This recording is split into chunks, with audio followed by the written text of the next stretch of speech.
এখন আজ আমি ময়ূরী হেনা ইউজ করতে চলেছি। তো কিভাবে করব দেখুন। প্রথমে বাজার থেকে একটা হেনার প্যাকেট এনেছি, এর নাম হলো ময়ূরী হেনা। তো এর মধ্যে আমি কি মিক্সড করব সেটাই আপনাদের দেখাতে চলেছি। তো দেখুন, প্রথমেই আমি দেখুন এই যে লিকার করে নিয়েছি, চা পাতা লিকার বানিয়ে নিয়েছি।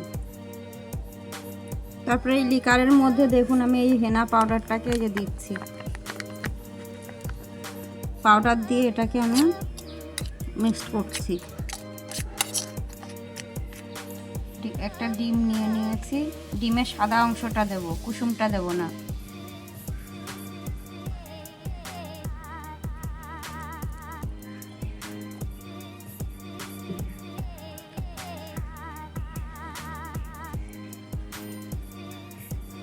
দিয়ে এটাকে আবার ভালো করে মিক্সড করে নিতে হবে।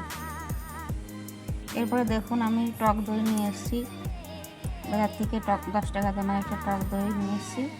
তো এটা দিয়ে কিছুটা পরিমাণ টক দই দেব।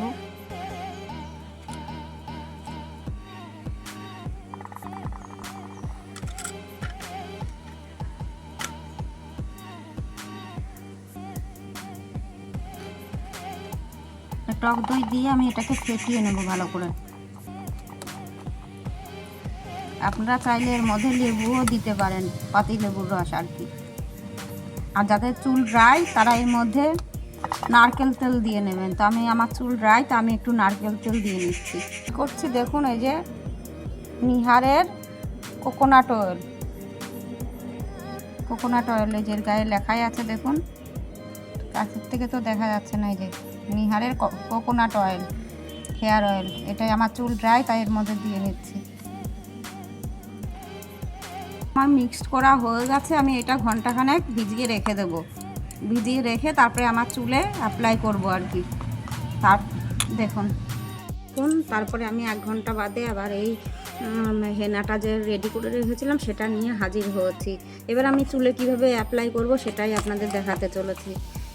এবার এটাকে হাতে গ্লাভস পরে নিলে হয়, এখন বর্তমানে আমার হাতে গ্লাভস নেই, আমি সবসময় গ্লাভস পরেই করি আর কি।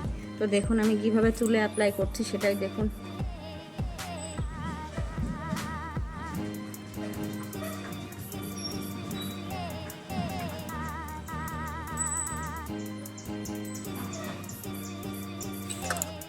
এরপরে দেখুন আমি একটা ক্লিপের সাহায্যে চুলগুলো এই যে আটকে রেখে দিচ্ছি কিছুক্ষণের জন্য।